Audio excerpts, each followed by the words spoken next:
Hello and welcome to the You, Me, We Therapy podcast. I'm your host, Jackie, and this is a podcast where I bring to you the ideas I have around emotions and emotional well-being. And the reason why I'm interested in sharing that with you is because I am a counsellor.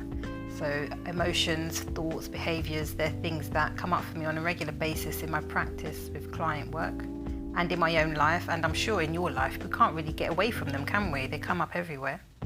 And I think they're really valuable lessons to be learned from emotions. They teach us things, they show us directions and insights, and they can be a sticking point for some of us, can't they? So I feel in this podcast it's a good opportunity for me to share with you my thoughts about a range of different topics.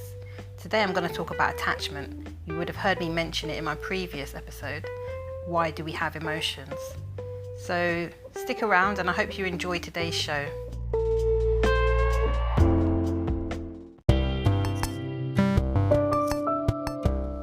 This podcast isn't a substitute for seeking professional mental health guidance and advice.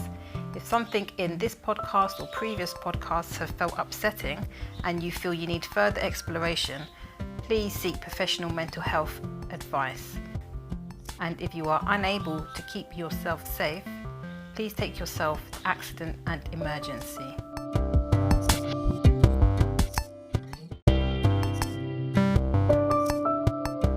Hi there. Today, and in previous episodes, if you've heard the birds chirping, there's not much I can do about that. They're here joining me.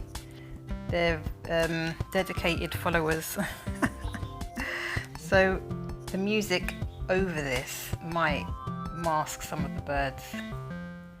So yeah, today attachment is what I'm going to talk about, and I'm not actually hoping to go too deep with it because attachment is something has a theory to it. You may have heard of attachment theory. This isn't going to be a lecture in counselling. You can do that by going to college and studying it if that's what you want to get into a deeper level of attachment theory. But we've all got an idea of what attachment can be and how it can affect us emotionally. So we all have an idea of what attachment can be in a broad sense, like just being having an affiliation with something. And we can have attachments to objects like our phones, cars, house, money, clothes. We can have attachment to people. That could be your partner, your child, children, siblings, parents, family and friends. We can have attachments to places like your neighborhood, your favorite place. Maybe there's a favorite restaurant. They can have sentimental meanings and nostalgic memories.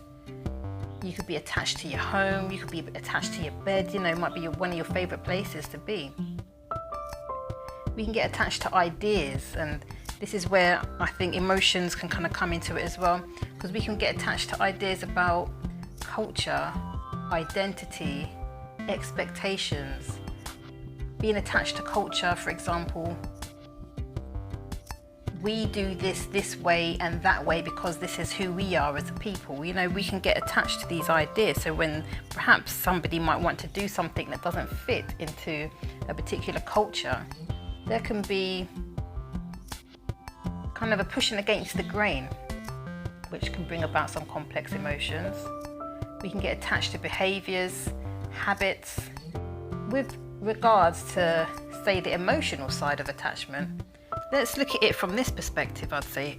How about considering like a reward system in our brain? And the brain is what's kind of directing the mind on a behind the scenes level, with like the raise of hormones and the dropping of hormones, which affects things like mood. So for example, somebody could be like, I'm stressed out, I want relief, I do certain behavior to get relief. That behavior brings about a release in serotonin or dopamine. And so the thought is what kind of triggers that behavior. It comes from the place of an idea of feeling stressed out. But then thoughts can get a bit mixed up and blurry, where a thought might be, I'm stressed out, I'm going to do something like, say somebody might smoke, for example. I'm going to smoke, but then the thought is, I'm stressed out because of work or something. I'm going to smoke. I want to share with you a personal story about attachment and objects, to show how objects can mask deeper meanings on an emotional level. One day I was on the tube in London and I got off at my stop, left the station, crossed the road, started walking home, and then realised as I was on the bridge watching the train that I just got off leave, that I'd left my umbrella on that train, and I saw it, go down the tracks. And I stood there just grief-stricken, devastated. It hit me all of a sudden. My favourite umbrella has left me. It's on the train, going away, off into the distance. I stood there on the bridge watching it. And I was just really like a punch in the heart. That sounds extreme, right? But so you might be thinking, geez, Jackie, it's an umbrella. You can buy another one. Yeah, I know I can buy another one. The funny thing is, though, that particular umbrella, I've looked for it and I can't find it. I've never found that quality of an umbrella again, ironically. So no, it seems like I can't buy another one, but I get the principle. You can buy another one, Jackie. Yes, I get it. Right. Why did I feel that way? Well, what it was, you see, was a bit like, if you've ever read Charles Dickens' Great Expectations, there's a character called Miss Havisham. She was jilted. This is her backstory, right? She was an old woman, still in her wedding dress, when some of the characters of the book came across her. But her backstory was, she was jilted at the altar many years ago when she was a young woman, and it stuck with her. So she's never moved past that point. And that's something you can describe as pathological grief.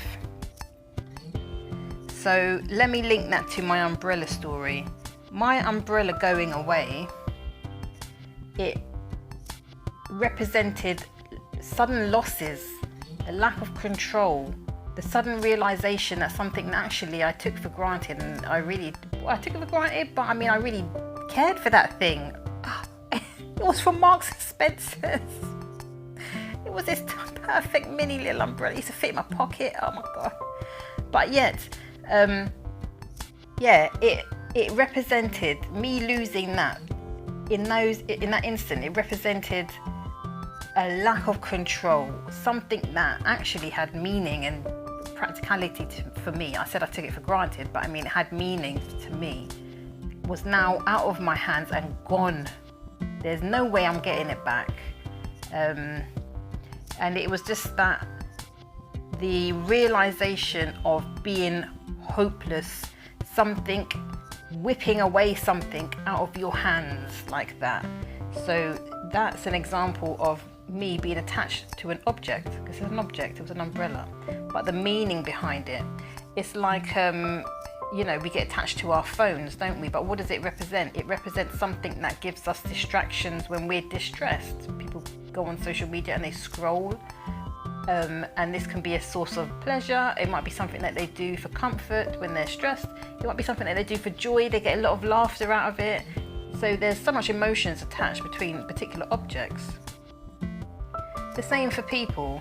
I think that's an easier one to really understand, what people mean to you and why you'd be attached, because it's the basis of our relationships with each other.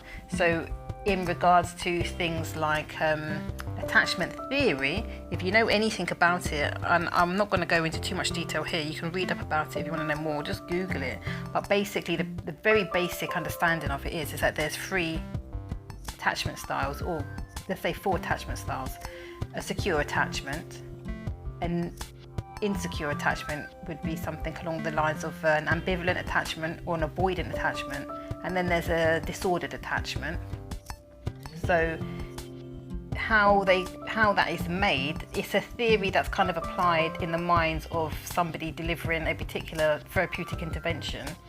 It's not, and it can be something that can be, you could say, oh, this person has maybe in a child, there may be a setting where that child presents themselves in a clinical setting, and between clinicians they may say to each other, this child has an disordered attachment, this child has a ambivalent attachment style, there's an attachment disorder here, or something like that.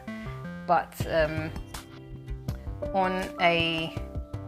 in layman's terms, people are attached to people because of the relationships that they have with them and what they mean to them. And rightly so, we're supposed to be attached to each other. We're all here, like I've mentioned before, doing this thing called life together. So attachments are the threads in the tapestry of life that we're all living in. But we can have strained and difficult attachments with people, and it can be down to what attachment styling. How emotions can play a part with attachment is where we find ourselves having attachments that bring us joy, or attachments that bring us stress, or attachments that we wish were better but they're not, ones that we can improve on. And can there be a theme in the type of things you find yourself attached to? Attachments have meanings. So if we think about, so I'm thinking along the lines of like identity and culture. We get attached to ideas and traditions perhaps. The beauty of attachments is that they can have some kind of consistency to them, even unhealthy ones, because if you want to look at it as a positive, what's going to happen next. If there's a certain pattern forming, attachments show patterns, and patterns have consistency. So it's good to know that there's that rhythm to it, because then you could identify it easier and make changes if it's something that needs to be changed, if it's an unhealthy way of being. The rain is really coming down here. Let's talk about relationships and how attachment styles impact relationships. I heard it said that you can tell a child's attachment style by their grandparent. So basically, how the grandparent parented their child will then impact on how that person has their parental relationship with their child. So then, let's say that child grows up and has a particular way of being about them. Perhaps they're avoidant, and that's how they show up in their relationships. They avoid things. They don't really go to topics that are too controversial. They don't bring up emotions that are going to be too uncomfortable. They avoid them. They could be in a relationship with somebody perhaps who has a ambivalent attachment style. Somebody who wants to be around somebody but at the same time pushes them away. Ambivalence is wanting something but pushing away, wanting it and pushing it away, wanting it and pushing it away. So that avoidant person in relation to that ambivalent person can cause a lot of heartache, unintentionally. Perhaps it might be coming from a very unaware place, but nonetheless, attachments can affect how we are in relationships. And these can be all kind of relationships. They don't have to be intimate partner relationships. Relationships with friends, neighbours, colleagues. We can have attachments to people because they bring about oxytocin, a feel-good feeling. We love the hug of our mum. We love the jokes we have with our siblings. We love the feel-good feeling we have when we're around dad.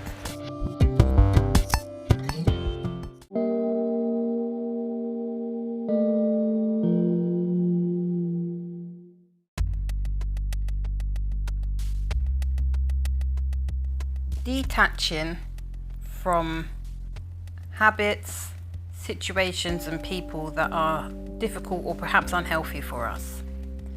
First of all, I think it would be helpful to look at why we're attached to them in the first place. As I've mentioned previously, some patterns that can go behind attachment and why, and how they become unhealthy. The thing is that we can hold on to ideas about something, and it can really, the idea could sit in the very deepest part of our mind on a subconscious level. You may have heard me mention before my laptop analogy. I'm going to mention it again here. That when you have a laptop or a desktop, a computer, even a phone, anything device-wise, you open it up and you see your apps on your phone, for example. Let's use a phone. You see your apps on your phone and the accessible ones that are there. They've got their brightly coloured images of, the icon, and you can access it, you tap it, you get into it really easily. So keep that as an idea of your conscious mind. Now, actually, your phone might be running a bit slow and always needs something sorting out with it. So you've got to go into the settings, which is in the hard drive of the phone, and you might have that app that is always running in the background, actually, and it drains the battery. And it could be an app that is just tied to the phone. You can't really get it off the phone, or you try to get it off the phone, depending on whether you've got depending on the situation of the phone, right? Depending on the situation of the brain. Can you get rid of the app, or do you got to get a new phone, or can you just delete it? But the point I'm trying to make is that app, there could be something to do with it taking up a lot of caches. You've got to keep clearing the caches. It drains the battery, it takes up a lot of space in the memory, and it interferes with the performance of the phone. And that's how our brains kind of work. Things can sit in the subconscious, the part that, if you think of it, there's something in your brain that's draining your battery, but you're not aware of it because it's not on the desktop. It's not in the immediate bit that is accessible to you, which I'd refer to as the conscious mind. So some of these attachments sit in that deep, dark cupboard, that place, and it interferes with how we function because it's attached to an idea that we have. That actually the idea might sit at the surface, but the root of the idea is linked to something way back in the back end of your mind. And this is where it can get a little blurred. I mentioned earlier about thoughts, being attached to thoughts, and they can become habitual to think a particular thing, and because there's an attachment to an outcome. Somebody may have a propensity to want to tell themselves that I'm going to use a classic example because I think a lot of people can relate to this. I'll never find love. I'm not saying this, I'm not claiming this on myself. I don't believe this. But somebody could say, I will never find love. Love doesn't exist. People being honest and true doesn't exist. I'm never going to find love. They can become attached to that idea. Now, really, the root of it goes way back down into their brain, probably childhood. Somehow a seed was planted, it grew roots, and it's really anchored itself in. And they've just developed a habit of subconsciously running this program of, I'm never going to find love. It doesn't exist. It doesn't exist. People are bad. People steal, cheat, lie, hurt each other. I'm not going to find love. I'm not going to find love. So they might go out there in the world and seem like they're out there looking for love. They may be doing all kinds of things that look quite productive, actually, in the love world. They may be going out on dates. They may even be in a relationship. But deep down, they're running a subconscious idea that they have become attached to, of I can't find love. So it's almost like trying to drive forward whilst you've got your car in reverse. You're trying to do something and going back on yourself at the same time, and it just draining, basically, is what's going to happen. Something's going to start dysfunctioning and not showing up the way you need it to show up. It's going to take a deeper dig, a deeper dive, some exploration to really know why that is happening. And I've linked it to attachment because attachment styles can affect how people find themselves in these situations.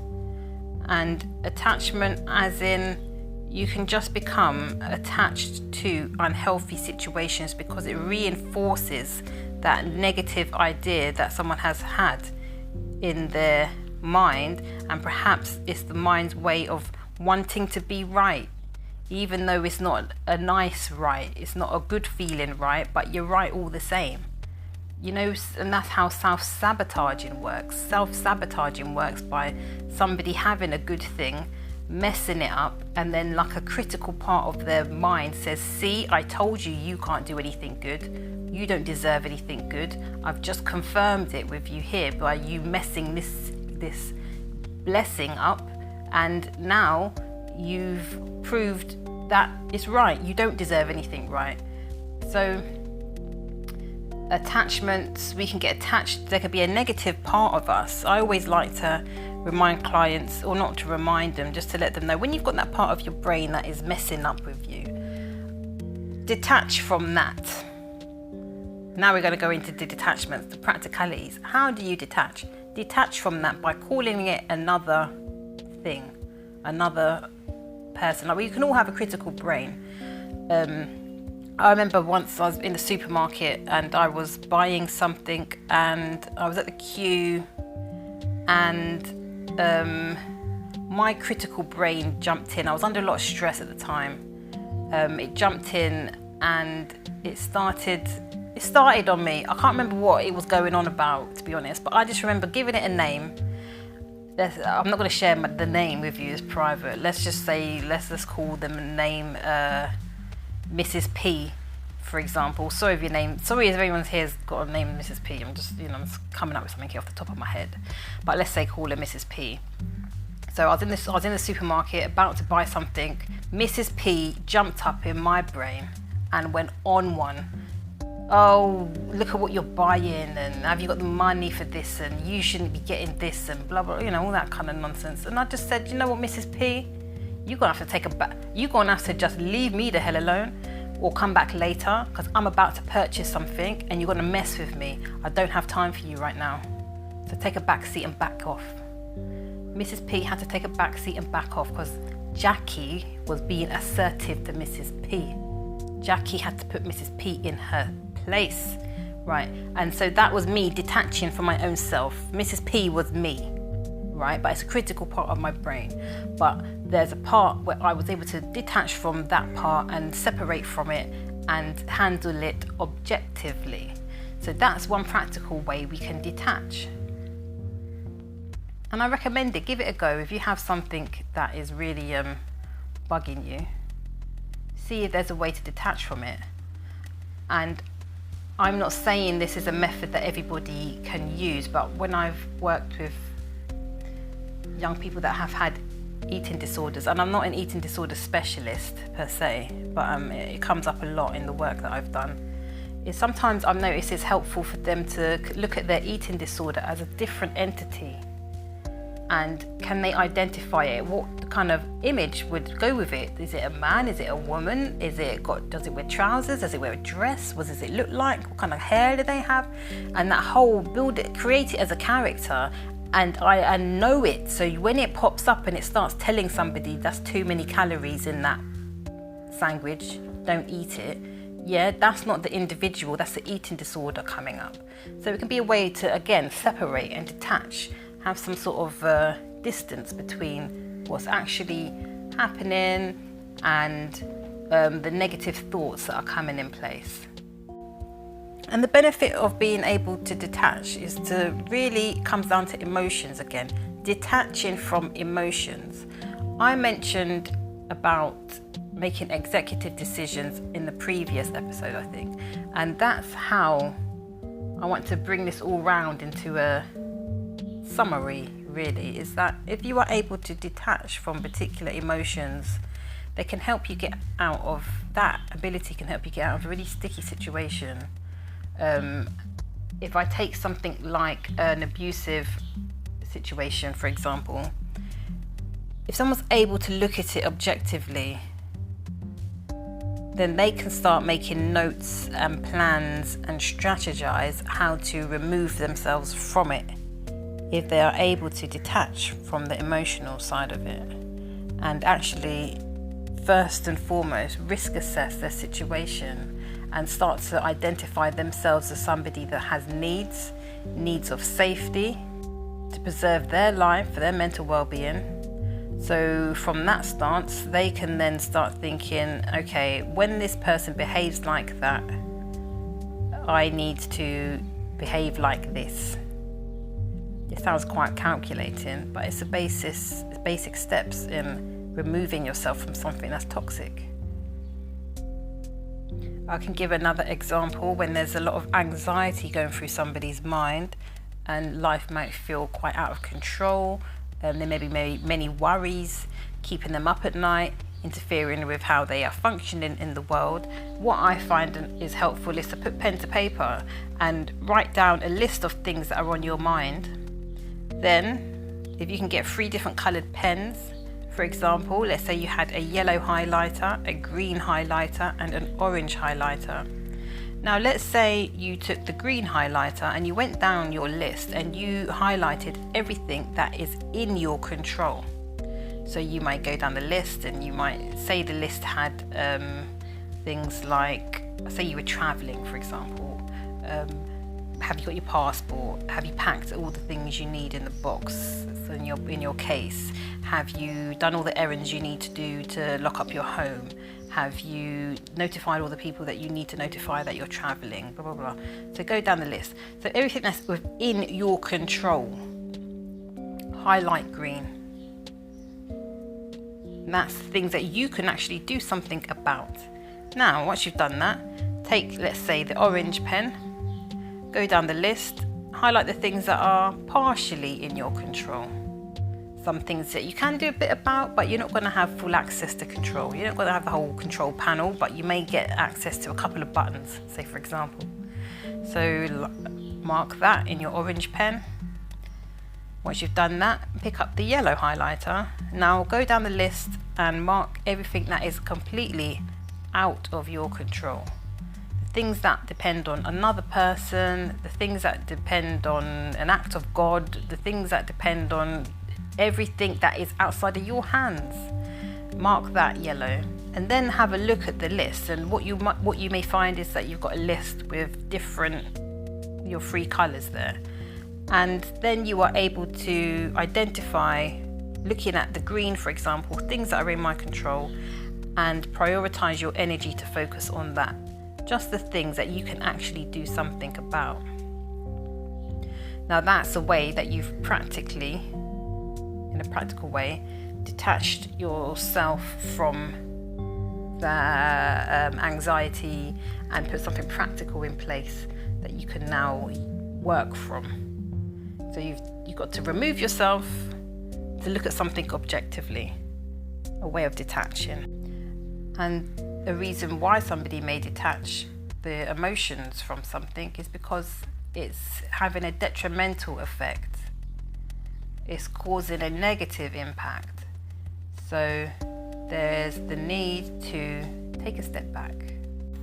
Thank you for joining me today. I hope you found this episode enlightening. Please follow and subscribe to my work. You can check me out on Spotify. I have things posted up on YouTube as well.